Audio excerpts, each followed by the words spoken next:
So we are one of the largest manufacturers of satellites in the world.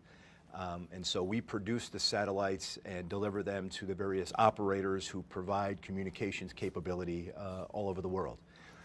What's interesting today is we're going through a thought exercise with our employees as well as with our customers of what is life going to be like in 2025 or 2030 or 2035, right?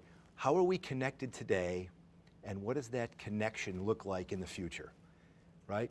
Today, we are connected with our iPhones or our Samsung phones, but what's that going to be in the future? And what sort of bandwidth requirements are there going to be? We're going to be wanting to be connected 24/7, no matter where we're at. And today we are a lot in the airplanes, but we're not everywhere globally.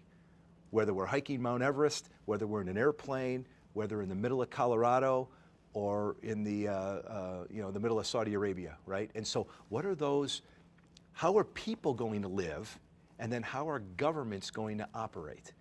And you then work that back and say, what are the technologies and capabilities that are going to enable that?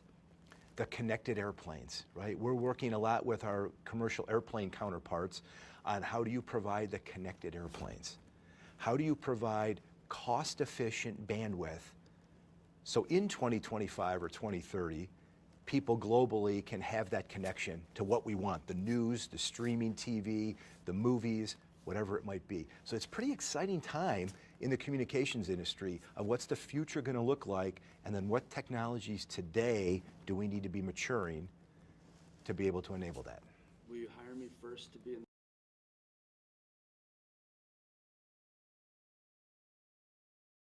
Some of the challenges right now is connection.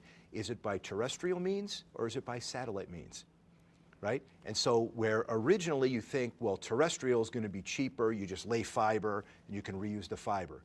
Satellites are maybe better over countries like Indonesia with thousands of islands, right? But the economics have been kind of changing where it's becoming extremely expensive through all the areas of Europe or the US to lay fiber through Colorado, through Arizona, through all these places. And satellites are actually becoming extremely cost efficient. So how do the terrestrial folks and the satellite folks work together? Because you know what, as a consumer, do you care how you're getting your connectivity? You don't care. You want to get it if it's by satellite or by terrestrial, you don't care. And so how do we work together from a regulatory standpoint, from a spectrum, from a capability standpoint, to provide how we're going to live and improve our lives in the future? It's kind of a cool time.